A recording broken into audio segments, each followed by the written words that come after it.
नमस्कार दोस्तों। बिहार एसआई के 1806 पदों पर आने वाले वैकेंसियों के लिए किरण पब्लिकेशन के द्वारा चलाए जा रहे टोटल 33 प्रैक्टिस सेट के 7वें प्रैक्टिस। तो चलिए शुरू करते हैं। आज का पहला प्रश्न है, गौतम बुद्ध ने अपनी शिक्षा सामान्य लोगों को किस भाषा में दी थी? इस प्रश्न का सही आंसर हो जाएगा विकल्प 1। गौतम बुद्ध ने अपनी शिक्षा जो है सामान्य लोगों को प्राकृत भाषा में दी थी। इसको अगर हम एक्सप्लेन करें तो भगवान बुद्ध जो है उनका जन्म दक्षिण नेपाल में तराई मैदान में स्थित लुम्बिनी में कपिलवस्तु के शाक्य वंश के शाही परिवार में हुआ था। उन्होंने 29 वर्ष की आयु में गृह त्याग किया था और संन्यास जीवन शैली को अपना लिया था, और 35 वर्ष की आयु में गौतम बुद्ध को बोधगया में एक पीपल के पेड़ के नीचे ज्ञान की प्राप्ति हुई थी। और वहीं से उन्होंने अपना सबसे पहला जो संदेश था वो सारनाथ में दिया था, और उन्होंने लोगों को प्राकृत भाषा में शिक्षा दी जो आम लोगों की भाषा थी, ताकि हर कोई उनके संदेश को बिना किसी कठिनाई से समझ सके। तो विकल्प 1 जो है इस प्रश्न का सही आंसर है। अगला प्रश्न देखते हैं, हर्षवर्धन द्वारा कितने संस्कृत नाटक में लिखे गए थे? इस प्रश्न का सही आंसर हो जाएगा विकल्प 3। हर्षवर्धन द्वारा कुल 3 नाटक लिखे गए हैं। कौन कौन? तो उन नाटकों के नाम है, एक है नागानंद, दूसरा है रत्नावली और तीसरा है प्रियदर्शिका। ये 3 जो नाटक है वो हर्षवर्धन के द्वारा लिखे गए हैं। अगला प्रश्न देखते हैं, प्रसिद्ध कृति अर्थशास्त्र का श्रेय निम्नलिखित में से किस प्राचीन भारतीय विद्वान और रणनीतिकार को जाता है? अर्थशास्त्र पूछा जा रहा है। सिंपल भाषा में देखें तो अर्थशास्त्र का लेखक कौन है? इस प्रश्न का सही आंसर हो जाएगा विकल्प 2। चाणक्य जो है अर्थशास्त्र के लेखक है।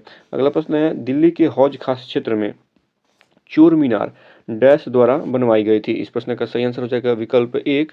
चोर मीनार अलाउद्दीन खिलजी के द्वारा बनवाया गया था। चोर मीनार इसको चोरों की मीनार भी कहा जाता है। इसका निर्माण जो है 13वीं शताब्दी में अलाउद्दीन खिलजी के द्वारा कराया गया था। तो विकल्प 1 जो है इस प्रश्न का सही आंसर है। अगला प्रश्न है, किस वायसराय के शासनकाल के दौरान भारतीय राष्ट्रीय कांग्रेस की स्थापना की गई थी? इस प्रश्न का सही आंसर हो जाएगा विकल्प लॉर्ड डफरिन। और विकल्प 3 जो है इस प्रश्न का सही आंसर था, डफरिन डफर था, क्योंकि इसने क्या हुआ, राष्ट्रीय कांग्रेस की स्थापना होने दी। इसको ऐसे ही याद किया जा सकता है। तो लॉर्ड डफरिन के शासनकाल में जो है भारतीय राष्ट्रीय कांग्रेस की स्थापना हुई थी। विकल्प जो 3 है सही है। अगर इसको थोड़ा सा हम एक्सप्लेन करें तो भारतीय राष्ट्रीय कांग्रेस की स्थापना दिसंबर 1885 में हुई थी। WC बनर्जी जो थे इसके प्रथम अध्यक्ष थे, और एओ ह्यूम जो थे इसके महासचिव थे। तो विकल्प 3 जो है इस प्रश्न का सही आंसर है। अगला प्रश्न है, भारत में किस क्रांति के साथ आप वासुदेव बलवंत फड़के को संबंध करते हैं? किस क्रांति के साथ इनका संबंध है? इस प्रश्न का सही आंसर हो जाएगा विकल्प 1। रामोशी आंदोलन के साथ वासुदेव बलवंत फड़के जी का संबंध है। विकल्प 1 जो है इस प्रश्न का सही आंसर है। इसको थोड़ा सा हम एक्सप्लेन करें तो वासुदेव बलवंत फड़के के नेतृत्व में ही यह किसान विद्रोह हुआ था। रामोसी विद्रोह आंदोलन जो था मुख्यतः एक किसान आंदोलन था। तो ये जो है वासुदेव बलवंत फड़के जी के नेतृत्व में हुआ था। 1918 में जो है खेड़ा आंदोलन गुजरात के खेड़ा जिले में हुआ था, और यहाँ गांधी जी द्वारा आयोजित एक सत्याग्रह आंदोलन था। तो खेड़ा आंदोलन में गांधी जी का नेतृत्व था। इसमें भूदान आंदोलन एक स्वैच्छिक भूमि सुधार आंदोलन था। इसे 1951 में आचार्य विनोबा भावे द्वारा शुरू किया गया था। भूदान आंदोलन को ये चला था 1951 भूदान आंदोलन। ठीक है, तो विकल्प 3 1 जो है इस प्रश्न का सही आंसर है। अगला प्रश्न देखते हैं, 1923 में निम्नलिखित में से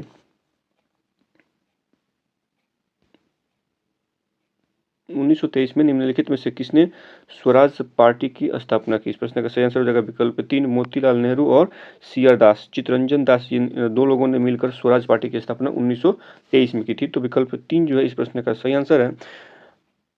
इसको थोड़ा सा अगर हम एक्सप्लेन करें तो यह राष्ट्रीय कांग्रेस के दिसंबर 1922 में गया जो वार्षिक सम्मेलन हुआ था, उसके बाद यह पार्टी का गठन हुआ था।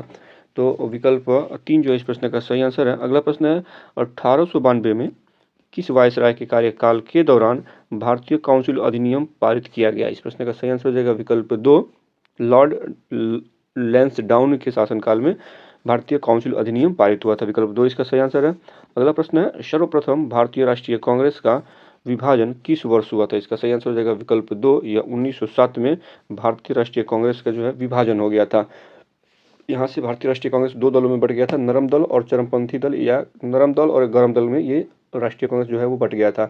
1907 का जो सूरत अधिवेशन था, सूरत में ताप्ती नदी के तट पर यह आयोजन जो कांग्रेस का अधिवेशन चल रहा था वो ताप्ती नदी के तट पर चल रहा था। वहाँ पे चरमपंथी समूह का नेतृत्व जो था लाला लाजपत राय, बाल गंगाधर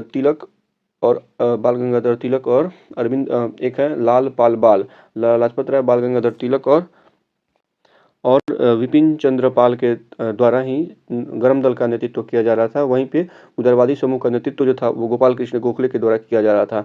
सूरत अधिवेशन की अध्यक्षता जो है वो डॉक्टर रास बिहारी घोष ने की थी। तो इस प्रकार से इस प्रश्न का सही आंसर है विकल्प 2।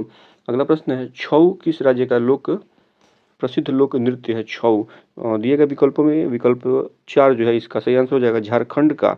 छऊ जो है झारखंड राज्य का प्रसिद्ध लोक नृत्य है, लेकिन झारखंड में ही नहीं, इसे अलग अलग नामों से और भी राज्यों में मनाया जाता है। जैसे कि अगर हम इसे पश्चिम बंगाल में भी मनाया जाता है, तो इसे पश्चिम बंगाल में इसे पुरुलिया छऊ के नाम से जाना जाता है। झारखंड में इसे सरायकेला छऊ और उड़ीसा में इसे मयूरभंज छऊ के नाम से जाना जाता है। तो फिलहाल इस प्रश्न का जो सही आंसर है विकल्प 4 है। अगला प्रश्न देखते हैं, नाजी पार्टी का गठन किस देश में हुआ था? इस प्रश्न का कौन सा पार्टी है? Nazi party. तो इसका गठन किस देश में होता है? इसका सही आंसर हो जाएगा विकल्प 1, यह जर्मनी में हुआ था 1920। कब हुआ था? 1920 में इसका गठन हुआ था और 1921 में हिटलर इसका अध्यक्ष बना था। तो 1920 में इसका गठन हुआ था और 1921 में जो हिटलर था इसका अध्यक्ष बना था किसका? नाजी पार्टी का। इसका गठन कब हुआ था? 1920 में। कहाँ गठन हुआ था? तो जर्मनी में। तो विकल्प 1 जो है इस प्रश्न का सही आंसर है। अगला प्रश्न देखते हैं, किस वर्ष में फ्रांस की क्रांति हुई थी? इसका सही आंसर हो जाएगा विकल्प 3, फ्रांस की क्रांति 1789 में हुई थी। फ्रांसीसी क्रांति की शुरुआत 1789 में हुई थी। यह फ्रांसीसी समाज में व्याप्त असमानता के विरुद्ध एक संघर्ष था। फ्रांसीसी क्रांति ने ही विश्व को समानता, स्वतंत्रता तथा बंधुता जैसे आदर्श प्रदान किए हैं। तो विकल्प 3 जो है इस प्रश्न का सही आंसर है। अगला प्रश्न है, निम्न में से किसका मिलान सही नहीं है? सार्वजनिक रोजगार के मामलों में अवसरों की समानता अनुच्छेद 29 में है। जीवन एवं निजी स्वतंत्रता का संरक्षण अनुच्छेद 21 में है। इस प्रश्न को कौन सही नहीं है? तो 21, जीवन एवं निजी स्वतंत्रता संरक्षण 21 सही है। धार्मिक मामले प्रबंधित करने की स्वतंत्रता अनुच्छेद 26 में है, ये भी सही है।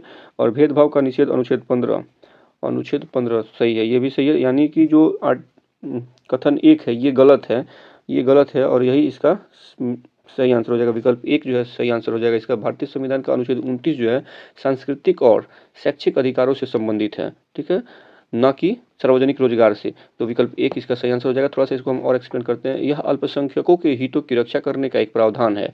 कौन सा? आर्टिकल 29 जो है संविधान का आर्टिकल 29 जो है सांस्कृतिक और शैक्षिक अधिकारों से संबंधित है। यह अल्पसंख्यकों के हितों की रक्षा करने का एक प्रावधान है। यह किसी भी नागरिक या नागरिकों के एक वर्ग की एक विशिष्ट भाषा, लिपि या संस्कृति की उन्हें संरक्षण का अधिकार देता है। यह धर्म, जाति, भाषा या उनमें से किसी के आधार पर भेदभाव को रोकता है। तो विकल्प 1 जो है इसका सही आंसर है। अगला प्रश्न है, भारतीय संविधान के किस संशोधन को दल बदल विरोधी संशोधन माना जाता है? इस प्रश्न का सही आंसर हो जाएगा विकल्प 1, 52वां संविधान संशोधन, जो कि कब हुआ था? 1985 में हुआ था। विकल्प 1 इस प्रश्न का सही आंसर है। 52वां संशोधन 1985 के दल बदल विरोधी संशोधन के रूप में जाना जाता है। तो विकल्प 1 इस प्रश्न का सही आंसर है। अगला प्रश्न है, भारतीय संविधान के किस संशोधन द्वारा इसकी प्रस्तावना में समाजवादी शब्द जोड़ा गया?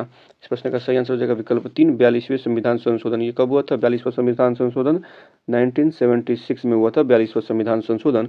तो भारत के संविधान में 42वें संशोधन 1976 द्वारा प्रस्तावना में संशोधन किया गया और विवरण को संप्रभु लोकतांत्रिक गणराज्य से संप्रभु समाजवादी धर्मनिरपेक्ष लोकतांत्रिक गणराज्य में बदल दिया गया। वहीं पर इसमें राष्ट्र की एकता शब्द को राष्ट्र की एकता और अखंडता में भी बदला गया। तो ये 2 मेजर बदलाव किए गए थे भारतीय संविधान की प्रस्तावना में।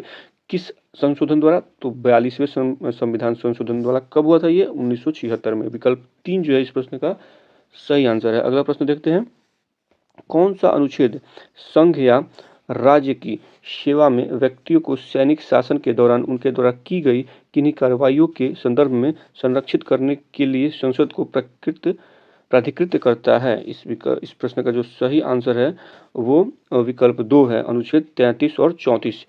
तो इसको थोड़ा सा हम अगर एक्सप्लेन करें तो अनुच्छेद 33 और 34 संघ या राज्य की सेवा में व्यक्तियों को सैनिक शासन के दौरान उनके द्वारा की गई किन्हीं कार्यवाहियों के संदर्भ में संरक्षित करने के लिए संसद को प्राधिकृत करता है। तो विकल्प 2 जो है इस प्रश्न का सही आंसर है। अगला प्रश्न है, भारतीय संविधान कि कौन सी अनुसूची पंचायतों की शक्तियां, प्राधिकार और दायित्व निर्दिष्ट करती है? इस प्रश्न का सही आंसर हो जाएगा विकल्प 2, 11वीं अनुसूची। इसको अगर एक्सप्लेन करें तो भारतीय संविधान की 11वीं अनुसूची जो है पंचायतों की शक्ति, अधिकार और जिम्मेदारी को निर्दिष्ट करती है। इसे 1992 में 73वें संविधान संशोधन अधिनियम के द्वारा जोड़ा गया था। 73वां संविधान संशोधन 1992 ने संविधान में एक नया भाग 9 जोड़ा, जिसका शीर्षक पंचायत है। इसमें अनुच्छेद 243 से 243 ओ तक के प्रावधान शामिल हैं।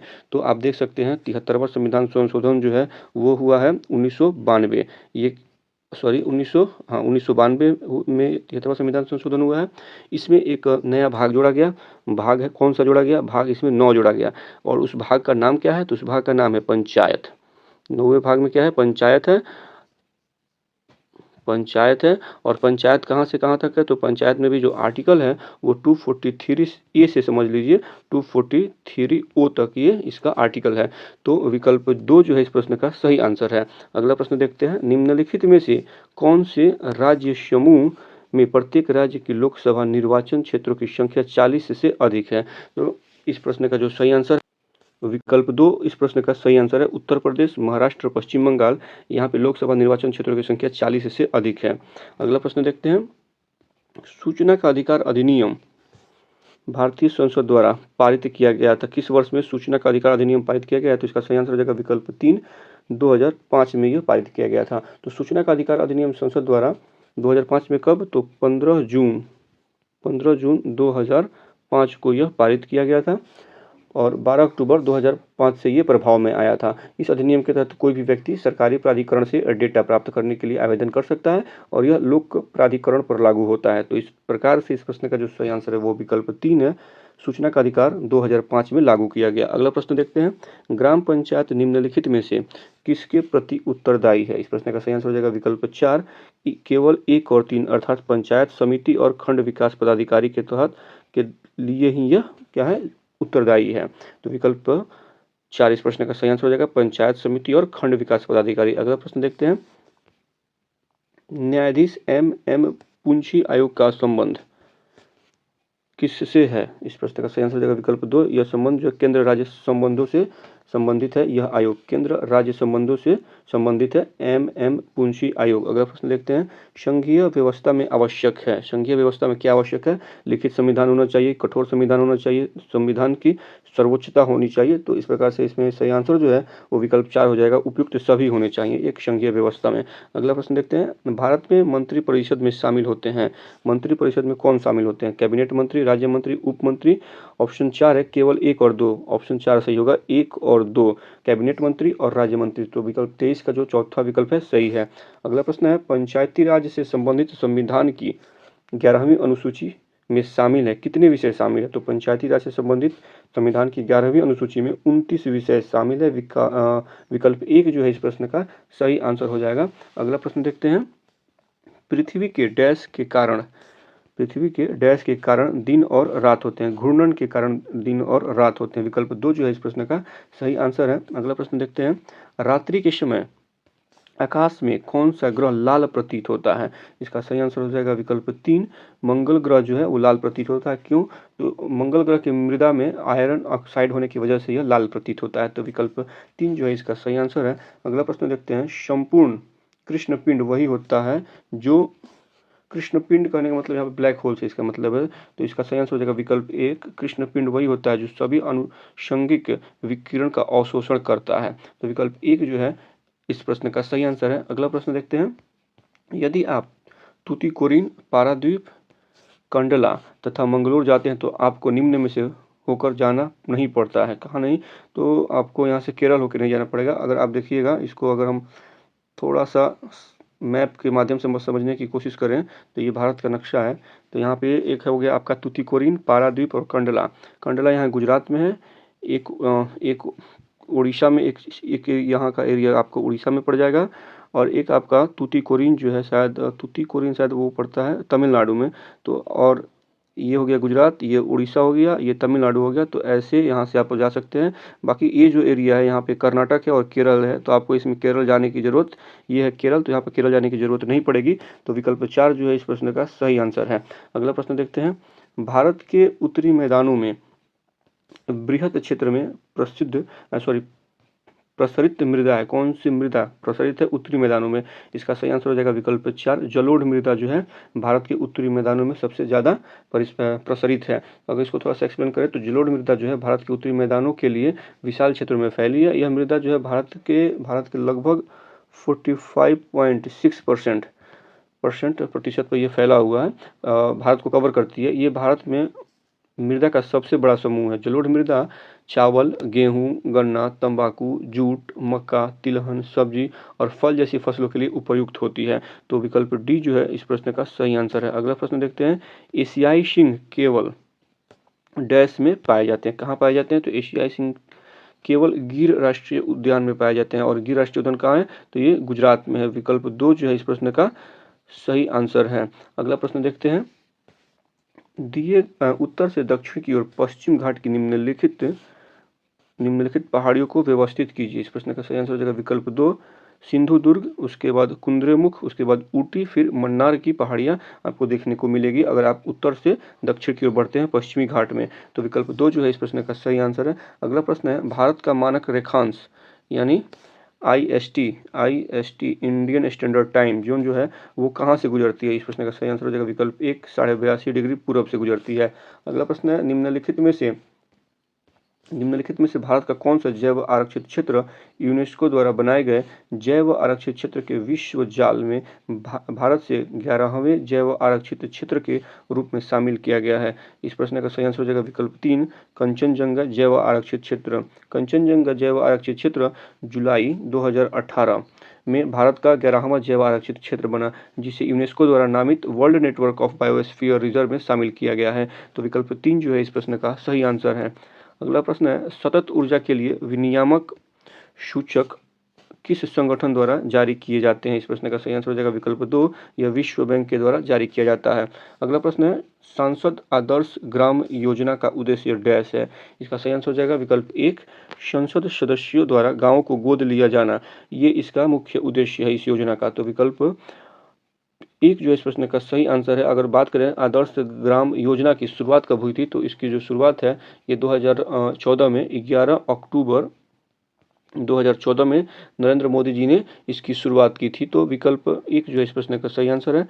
अगला प्रश्न है। 5वीं पंचवर्षीय योजना की अवधि डैश है? क्या है 5वीं पंचवर्षीय योजना में? थोड़ा सा इसमें कुछ तत्कालीन समय में कुछ समस्याएं आई हुई थी तो इसको बंद भी करना पड़ा था। फिलहाल इसका जो सही आंसर हो जाएगा वो विकल्प 2 है। 1974 से 1979 तक ये 5वीं पंचवर्षीय योजना चली थी। इसको थोड़ा सा हम अगर एक्सप्लेन करें तो 5वीं पंचवर्षीय योजना की अवधि 1974 से 78 थी, लेकिन बीच में जनता पार्टी की सरकार ने 5वीं पंचवर्षीय योजना को खारिज कर दिया और नई 6ठी पंचवर्षीय योजना की शुरुआत की, जो कि 1978 से 80 तक चलनी थी। लेकिन इसी योजना को 1980 में भारतीय राष्ट्रीय कांग्रेस की सरकार आने पर फिर से इसे अस्वीकार कर दिया गया और नई 6ठी योजना बनाई गई। तो विकल्प 2 जो है इस प्रश्न का सही आंसर है। अगला प्रश्न देखते हैं। स्वतंत्रता प्राप्ति के पश्चात भारत द्वारा कौन सा आर्थिक मॉडल अपनाया गया? इस प्रश्न का सही आंसर हो जाएगा विकल्प 2 मिश्रित अर्थव्यवस्था को अपनाया गया था। विकल्प 2 जो है इस प्रश्न का सही आंसर है। अगला प्रश्न है। भारत में निम्नलिखित में से किसे द्वितीय पंचवर्षीय योजना के मुख्य वास्तुकार के रूप में जाना जाता है? सही आंसर हो जाएगा प्रश्न 4 विकल्प 4 जो है इसका सही आंसर हो जाएगा प्रसन्नता चंद्र महालनोबिस को द्वितीय पंचवर्षीय योजना के मुख्य वास्तुकार के रूप में जाना जाता है। अगर इसको हम थोड़ा सा एक्सप्लेन करें तो द्वितीय पंचवर्षीय योजना जो कि 1956 से 61 तक चली थी, महालनोबिस मॉडल के आधार पर कार्य की गई थी इसमें, जो कि 1953 में प्रसिद्ध प्रसन्न चंद्र महालनोबिस के प्रस्ताव पर आधारित थी। इसने बुनियादी और भारी उद्योगों की भूमिका पर जोर दिया। वहीं भारत की पहली पंचवर्षीय योजना 1951 से 56 तक चली थी और इसमें कुछ संशोधनों के साथ हेरोड डॉमर मॉडल पर आधारित थी। तो पहली पंचवर्षीय योजना किस मॉडल पर आधारित थी? हेराल्ड डॉमर मॉडल पर आधारित थी। সময়काल क्या था? 1951 से 56।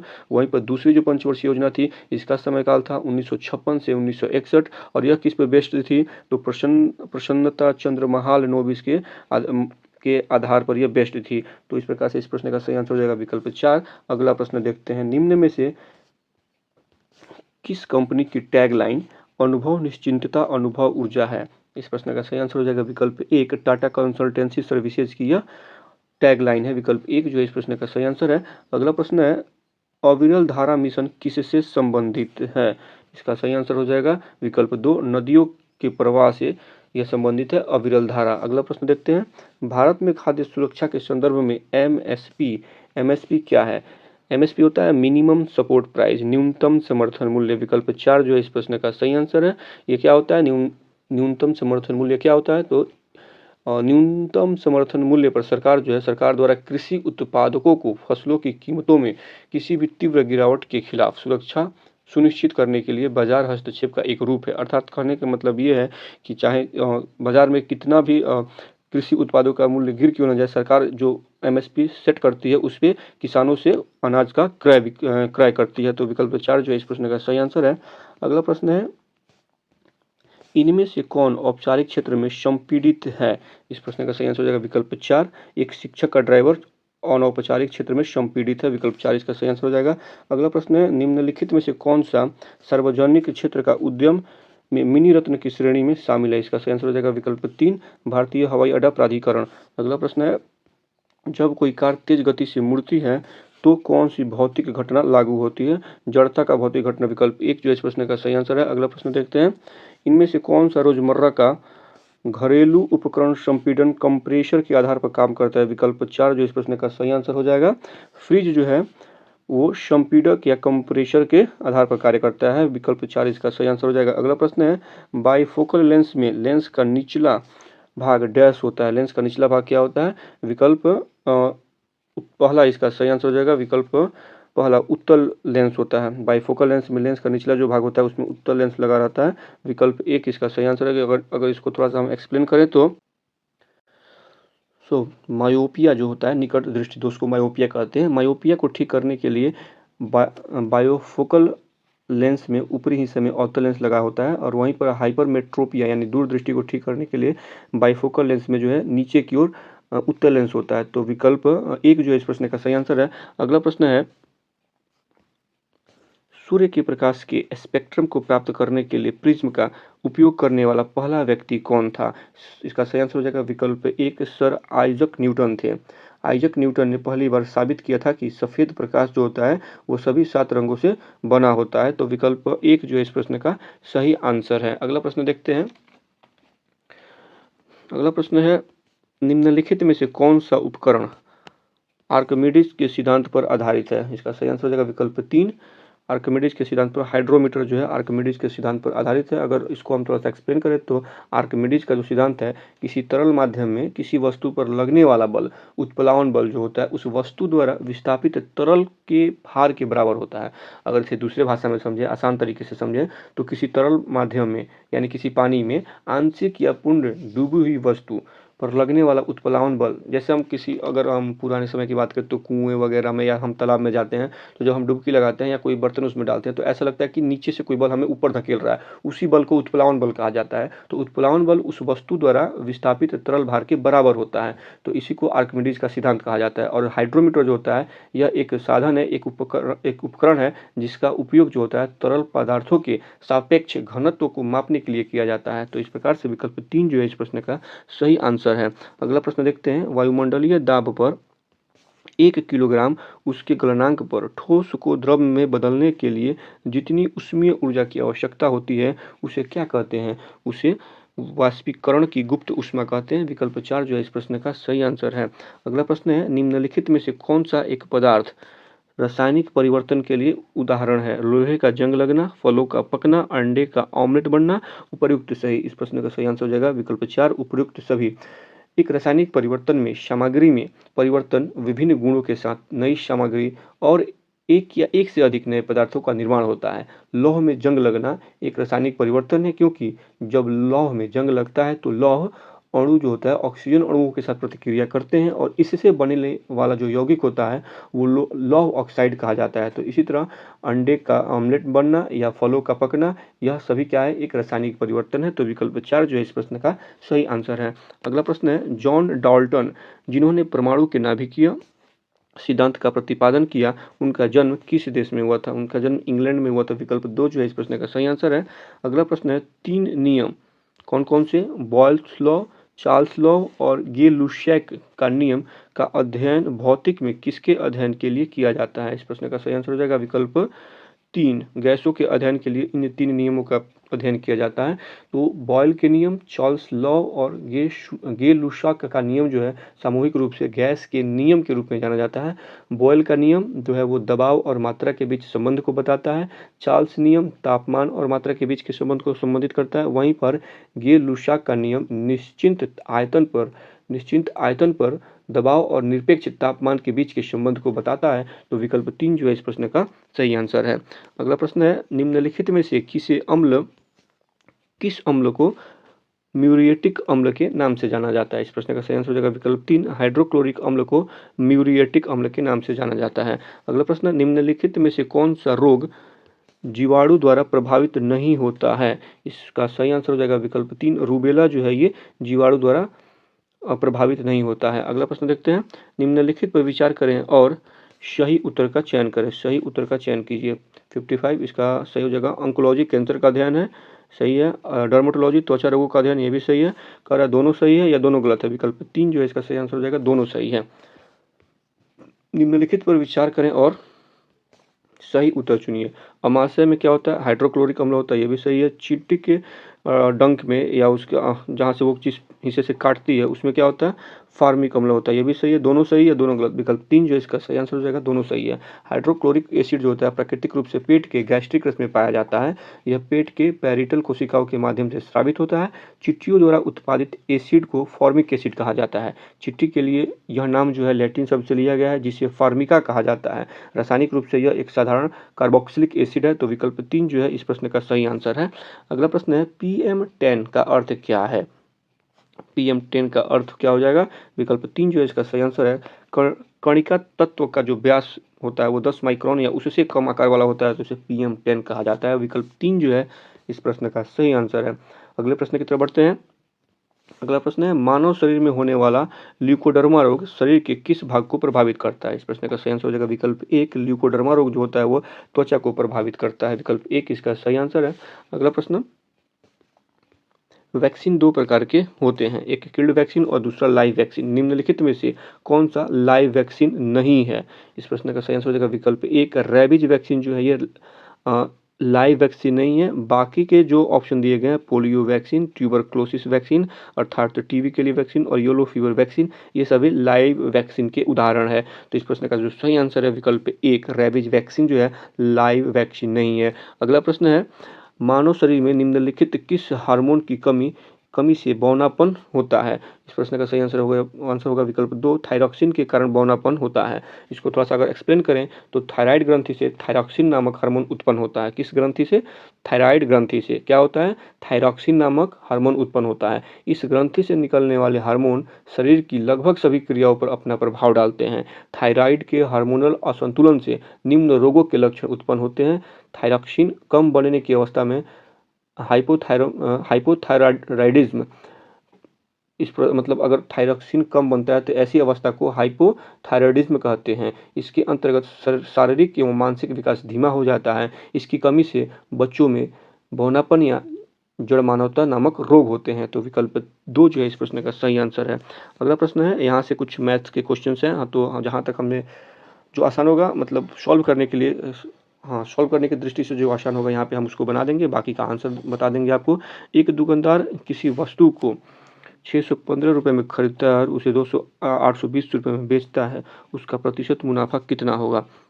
तो इसको अगर हम एक्सप्लेन करें तो प्रतिशत मुनाफा का जो एक फार्मूला होता है वो विक्रय मूल्य माइनस क्रय मूल्य इंटू 100 बाई क्रय मूल्य होता है। तो यहाँ पे विक्रय मूल्य जो है वो 820 रुपये है और क्रय मूल्य जो है 615 रुपये। इसमें से माइनस करके इसको मल्टीप्लाई कर देंगे 100 से और डिवाइड कर देंगे क्रय मूल्य से, इसको डिवाइड कर देंगे जो कि 615 है। और जब हम इसको सॉल्व करेंगे तो ये 33.33% हो जाएगा। तो विकल्प 2 जो है इस प्रश्न का सही आंसर है। विकल्प 2 इसका सही आंसर है। अगला प्रश्न देखते हैं, 12 लड़कों तथा कुछ लड़कियों के एक छात्रावास में प्रति माह चावल की खपत 12 किलोग्राम है। प्रति लड़का चावल की औसत खपत 16 किलोग्राम तथा प्रति लड़की 8 किलोग्राम है। छात्रावास में लड़कियों की संख्या क्या होगी? इसका सही आंसर हो जाएगा विकल्प 2, लड़कियों की संख्या 16 है। अगला प्रश्न देखते हैं, एक संख्या का 30% क्या होगा यदि उसके 90% का मान 54 के बराबर है। तो संख्या का 30% माना कि संख्या बराबर x कर लेते हैं। तो बाई क्वेश्चन प्रश्न के अनुसार x का 90% कितना दिया हुआ है, x का 90% 54 दिया हुआ है। तो ऐसे करेंगे तो x बराबर क्या हो जाएगा, 54 इंटू 10 बाई 9 इक्वल टू 60 हो जाएगा। तो अब यहाँ पे कर देंगे 60 का 30%। तो यहाँ पे सॉल्व करेंगे 60 इंटू 30 बाई 100, तो ये आ जाएगा 18 आ जाएगा। विकल्प 4 जो है इसका सही आंसर हो जाएगा। विकल्प 4 जो है इस प्रश्न का सही आंसर हो जाएगा 18। अगला प्रश्न देखते हैं। 15 आम बेचने से एक फल विक्रेता 20 आमों का क्रय मूल्य प्राप्त कर लेता है, लाभ प्रतिशत क्या होगा। इसका सही आंसर हो जाएगा विकल्प 33.3। विकल्प 3 जो है इसका सही आंसर है। अगला प्रश्न देखते हैं। एक हैकर पता लगाता है कि एक व्यक्ति से कि एटीएम पिन के पहले दो अंक 3 से 8 तक की संख्याओं में से है, चौथा अंक 0 या 9 है। उस हैकर को पिन का पता करने के लिए कितना प्रयास करने पड़ेंगे। तो 720 प्रयास करने पड़ेंगे। विकल्प 3 जो है इस प्रश्न का सही आंसर है। अगला प्रश्न है। एक टंकी को पाइप ए 5 घंटों में, पाइप बी 10 घंटों में और पाइप सी 30 घंटों में भर सकता है। यदि तीनों पाइपों को एक साथ खोला जाता है तो वह टंकी कितने समय में भरी जा सकती है। इसको अगर सॉल्व करें तो सबको उल्टा कर देंगे। 1/5 प्लस 1/10 प्लस 1/30 कर देंगे और इसको सॉल्व करेंगे तो 1 जो इक्वल टू 1/3 आएगा। फिर इसको सीधा करेंगे तो ये सिंपल जो 3 बचेगा यही हमारा आंसर हो जाएगा। विकल्प 3 जो है इसका आंसर हो जाएगा कितने समय में, तो 3 घंटे में ये टंकी जो है भरी जा सकती है। विकल्प 3 इसका सही आंसर है। अगला प्रश्न, दूरदर्शी शब्द का अर्थ क्या होता है। दूरदर्शी, जिसमें दूर की बात सोच लेने की सूझ हो। विकल्प 3 इसका सही आंसर हो जाएगा। जिसे क्षमा न किया जा सके उसे क्या कहा जाएगा, अक्षम्य कहा जाएगा। विकल्प 4 जो इस प्रश्न का सही आंसर है। यहाँ से दो क्वेश्चन 69 और 79 जो है वो इंग्लिश के हैं, तो हम इसका आंसर आपको बता देंगे। 69 का जो सही आंसर है वो विकल्प 1 है। और अगला प्रश्न है 70 का जो सही आंसर है वो विकल्प 3 है। इसका सही आंसर हो जाएगा विकल्प 3। अगला प्रश्न देखते हैं। अगला प्रश्न है, कोइलवर क्षेत्र किस नदी का क्षेत्र है जहां बालू खनन किया जाता है। इस प्रश्न का सही आंसर हो जाएगा विकल्प 1 सोन का क्षेत्र है जहां पे बालू का खनन किया जाता है। विकल्प 1 जो है इस प्रश्न का सही आंसर है। अगला प्रश्न देखते हैं। बिहार राज्य सरकार 72 बिहार राज्य सरकार की निम्नलिखित में से कौन सी योजना बालिका संरक्षण से संबंधित है। इसका सही आंसर हो जाएगा विकल्प 1 मुख्यमंत्री कन्या उत्थान योजना जो है बिहार राज्य सरकार के बालिका संरक्षण योजना से संबंधित है। अगला प्रश्न देखते हैं। बिहार में सर्वाधिक जनसंख्या घनत्व वाले 3 जिले क्रमशः हैं। इसका सही आंसर हो जाएगा विकल्प 1 शिवहर, पटना और दरभंगा। अगला प्रश्न है, हाल ही में बिहार सरकार ने किस नदी पर भारत के सबसे ऊंचे रबर डैम का निर्माण किया। इसका सही आंसर हो जाएगा विकल्प 3 फल्गु नदी पर यह डैम का निर्माण किया जा रहा है। अगला प्रश्न है, निम्न में से भारत का कौन सा शहर इलेक्ट्रॉनिक शहर के रूप में जाना जाता है। बेंगलोर को भारत का इलेक्ट्रॉनिक शहर के रूप में जाना जाता है। अगला प्रश्न है, निम्नलिखित में से कौन सा एक सॉफ्टवेयर नहीं बल्कि एक हार्डवेयर है। एक्सेल सॉफ्टवेयर है, प्रिंटर ड्राइवर भी सॉफ्टवेयर है, ऑपरेटिंग सिस्टम सॉफ्टवेयर ही होता है, सीपीयू हार्डवेयर है। विकल्प 4 जो है इस प्रश्न का सही आंसर है। अगला प्रश्न है, सीपीयू का कार्य निष्पादन जो है प्रायः मापा जाता है, किसमें मापा जाता है, MIPS में मापा जाता है। मिलियन इंस्ट्रक्शन पर सेकंड जो इसका फुल फॉर्म होता है मिलियन इंस्ट्रक्शन पर सेकंड। MIPS जो होता है सीपीयू का कार्य निष्पादन इसी के अंतर्गत किया जाता है। विकल्प 3 जो इसका सही आंसर है। अगला प्रश्न, Tata institute of fundamental research की स्थापना किस शहर में हुई थी। इस प्रश्न का सही आंसर हो जाएगा विकल्प 1 यह इसकी स्थापना जो है मुंबई में हुई थी। अगला प्रश्न, पहला IIT 1950 किस स्थान पर स्थापित किया गया था। तो यह IIT खड़गपुर में स्थापित किया गया था। विकल्प 3 जो इस प्रश्न का सही आंसर है। अगला प्रश्न है, प्रथम नोबेल पुरस्कार किस वर्ष प्रदान किया गया था। इसका सही आंसर हो जाएगा विकल्प 1 1901 में अल्फ्रेड नोबेल ने अल्फ्रेड नोबेल ने 1895 में 5 नोबेल पुरस्कार स्थापित किए और 10 दिसंबर 1901 को भौतिक विज्ञान, रसायन विज्ञान, चिकित्सा साहित्य और शांति के क्षेत्र में स्वीडन के स्टॉकहोम में पहला नोबेल पुरस्कार दिया गया था। कब दिया गया था, तो 10 दिसंबर 1901 को प्रदान किया गया था पहला नोबेल पुरस्कार। और इसके साथ साथ इकोनॉमिक्स का भी नोबेल पुरस्कार दिया जाता है। तो विकल्प 1 जो है इस प्रश्न का सही आंसर है। अगला प्रश्न है, भारत सरकार द्वारा निम्नलिखित में से किस क्षेत्र में महर्षि बादरायण व्यास सम्मान प्रदान किया जाता है। किस क्षेत्र में दिया जाता है, तो यह साहित्य के क्षेत्र में दिया जाता है। फारसी, अरबी, पाली, प्राकृत और शास्त्रीय भारतीय भाषाओं के क्षेत्र में 30 से 45 वर्ष की आयु के युवा विद्वानों के उत्कृष्ट कार्यों एवं उनके महत्वपूर्ण योगदान को सम्मानित करने के लिए भारत सरकार द्वारा महर्षि वादरायण व्यास सम्मान की स्थापना की गई है। तो विकल्प 2 जो है इस प्रश्न का सही आंसर है। अगला प्रश्न है, शशि थरूर द्वारा लिखित निम्न में कौन सी पुस्तक है? इसका सही आंसर हो जाएगा विकल्प 2, बुकलेट्स इन बगदाद। विकल्प 2 इस प्रश्न का बुकलेट्स इन बगदाद, लेखक शशि थरूर, 2005 में प्रकाशित। ठीक है, विकल्प 2 इस प्रश्न का सही आंसर हो जाएगा। ये प्रकाशन हुआ था 2005 में, इसका प्रकाशन हुआ था। अगला प्रश्न देखते हैं, उस भारतीय न्यायज्ञ और अर्थशास्त्री का नाम क्या है जिसने we the nation the last decades नामक सर्वश्रेष्ठ विक्रेता पुस्तक लिखी है? इस प्रश्न का सही आंसर हो जाएगा विकल्प 2, नानी पाखलीवाला। इनका नाम है नानी पाखलीवाला। विकल्प 2 जो है इसका सही आंसर है। अगला प्रश्न है, पुस्तक the story of my deportation के लेखक निम्न में से कौन है? लाला लाजपत राय इनके लेखक हैं। अगला प्रश्न देखते हैं, मानवाधिकार दिवस कब मनाया जाता है? मानवाधिकार दिवस जो है 10 दिसंबर को मनाया जाता है। अगला प्रश्न है, अंतर्राष्ट्रीय साक्षरता दिवस प्रत्येक वर्ष किस दिन को मनाया जाता है? तो यह 8 सितंबर को मनाया जाता है। इंटरनेशनल रेड क्रॉस सोसाइटी की स्थापना कब हुई थी? 1863 में हुई थी। अंतर्राष्ट्रीय न्यायालय ICJ की स्थापना किस वर्ष में हुई थी? तो ये 1945 में हुई थी। विकल्प 3 इसका सही आंसर है। UNO के खाद्य और कृषि संगठन का मुख्यालय कहाँ स्थित है? तो यह रोम इटली में स्थित है। अगला प्रश्न है, हाफ नेल्सन शब्द किस खेल से संबंधित है? इस प्रश्न का सही आंसर हो जाएगा विकल्प 3, यह कुश्ती से संबंधित है। अगला प्रश्न, इनमें से कौन सा खेल हमेशा केवल एक खिलाड़ी द्वारा खेला जाता है? तो 91 का जो सही आंसर हो जाएगा विकल्प 4, शतरंज जो है हमेशा एक खिलाड़ी के द्वारा खेला जाता है। बाकियों में अगर रोइंग को देख लें तो रोइंग जो है ये नौका के आकार का स्पर्धा है और इसमें 1 से 9 मतलब इसमें खिलाड़ियों की संख्या 1 से 9 हो सकती है। कैरम में 2 से 4 खिलाड़ी हो सकते हैं, टेनिस में 2 से 4 खिलाड़ी हो सकते हैं, लेकिन चेस में केवल 2 खिलाड़ी होते हैं। प्रत्येक तरह एक एक खिलाड़ी खेलते हैं, इसलिए विकल्प 4 जो है इसका सही आंसर है। अगला प्रश्न है, भारत में खेल दिवस भारत के एक महान खिलाड़ी के जन्मदिन पर के अवसर पर मनाया जाता है। उस दिग्गज खिलाड़ी का नाम क्या है? उस दिग्गज खिलाड़ी का नाम सुनील गावस्कर, PT ऊषा, मिल्खा सिंह, ध्यानचंद्र। निम्न में से कौन है? तो उस दिग्गज खिलाड़ी का नाम ध्यानचंद्र है। और ध्यानचंद्र किस खेल से संबंधित है? तो हॉकी से। इन्हें हॉकी का जादूगर कहा जाता है। तो विकल्प D जो है इस प्रश्न का सही आंसर है। अगला प्रश्न है, sir Dorabji Tata graduate school of social work किस वर्ष में स्थापित किया गया था? बाद में इसका नाम बदलकर the Tata institute of social sciences किया गया है। तो इसकी स्थापना कब हुई थी ये पूछा जा रहा है। तो इसका सही आंसर हो जाएगा विकल्प 4, 1936 में इसकी स्थापना की गई थी। अगला प्रश्न है, बेटी बचाओ बेटी पढ़ाओ के संदर्भ में निम्नलिखित कौन सी कथन सही है? इस प्रश्न का जो सही आंसर है विकल्प 1 नहीं होगा। यह 3 मंत्रालय एवं बाल विकास, स्वास्थ्य एवं परिवार कल्याण और मानव संसाधन विभाग की सम्मिलित पहल नहीं है। ये सम्मिलित पहल नहीं है। यह घटते बाल लिंग अनुपात और महिला सशक्तिकरण से संबंधित मुद्दों का समाधान करता है। ये भी नहीं होगा। बालिकाओं के प्रति मानसिक बदलाव नहीं। इसमें देश के 94 का जो सही आंसर है विकल्प 4 है। इसमें देश के केवल वे जिले शामिल किए गए हैं जिनमें बाल लिंग अनुपात में गिरावट प्रदर्शित है। विकल्प 4 जो है इस प्रश्न का सही आंसर है। ये शुरुआत कब हुआ था इसका? तो 22 जनवरी 2015 से बेटी बचाओ बेटी पढ़ाओ की शुरुआत हुई थी। और कहाँ से इसकी शुरुआत हुई थी? तो पानीपत हरियाणा में इसकी शुरुआत हुई थी। विकल्प 4 जो है इस प्रश्न का सही आंसर है। अगला प्रश्न है, सरकारी आंकड़ों के अनुसार पिछले 5 वर्षों में कितने बाघों की मौत हुई है? तो ये आंकड़ा जो है लेटेस्ट आंकड़ा 2023 तक के आंकड़े को इसमें ऐड किया गया है। तो 2023 तक जो है कुल बाघों को मौतों की जो संख्या वो 628 है। विकल्प 1 जो है इसका सही आंसर है।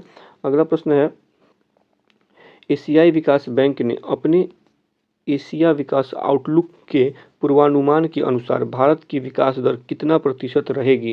इसका सही आंसर हो जाएगा विकल्प 4, यह 7% तक रहने वाला है। इसको अगर हम थोड़ा सा एक्सप्लेन करें तो एशियाई विकास बैंक ने वित्त वर्ष 2025 के लिए भारत की GDP वृद्धि दर को 7% पर बरकरार रखा है। वहीं पर एशियाई बैंक ने अपने एशिया विकास आउटलुक में पूर्वानुमान लगाया है कि भारत 2025 में 4.6% क्या है 4.6% मुद्रास्फीति के साथ 7% की दर के साथ आगे बढ़ेगा। तो विकल्प 4 जो है इस प्रश्न का सही आंसर है। अगला प्रश्न है, किसने मानवता के लिए गुलबेकियन पुरस्कार 2024 जीता है? गुलबेकियन पुरस्कार 2024 किसने जीता है?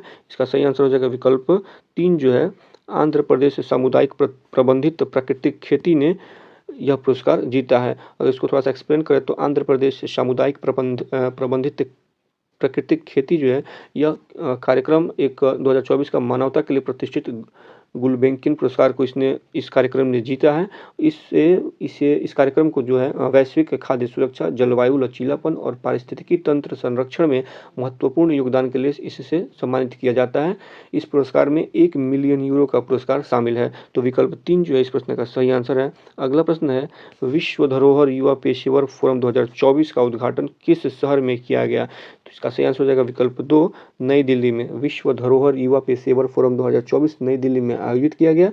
भारत पहली बार 21 से 31 जुलाई 2024 तक नई दिल्ली में यूनेस्को की प्रतिष्ठित विश्व धरोहर समिति की बैठक की मेजबानी किया है। सांस्कृतिक मंत्रालय ने 2024 विश्व धरोहर युवा पेशेवर फोरम की मेजबानी किया। इसका आयोजन जो है 14 से 23 जुलाई 2024 तक 21वीं सदी में विश्व धरोहर युवाओं के लिए क्षमता निर्माण और अवसर तलाशना थीम के अंतर्गत किया गया था। तो जो ये प्रोग्राम हुआ है युवा पेशेवर फोरम 2024, इसका थीम क्या है? तो इसका थीम हो जाएगा 21वीं सदी में विश्व धरोहर युवाओं के लिए क्षमता निर्माण और अवसर तलाशना, इसका थीम है। तो विकल्प 2 जो है इस प्रश्न का सही आंसर है। अगला प्रश्न और ये अंतिम प्रश्न है, 9th महिला एशिया क्रिकेट कप का खिताब किस देश ने जीता है? तो यह श्रीलंका ने जीता है। ऑप्शन नंबर 4 जो है इस प्रश्न का सही आंसर है। तो इस प्रकार से प्रैक्टिस सेट जो 7 था यहाँ पे कंप्लीट होता है। और अगर वीडियो अच्छी लगी हो तो दोस्तों वीडियो को लाइक करें, कमेंट करें, अपने सुझाव बताएं और दोस्तों को बीच में शेयर करें। तब तक आज के वीडियो के लिए इतना ही। तब तक के लिए मस्त रहें, पढ़ते रहें, आगे बढ़ें। फिर आगे मिलते हैं किसी और वीडियो में। तब तक के लिए धन्यवाद।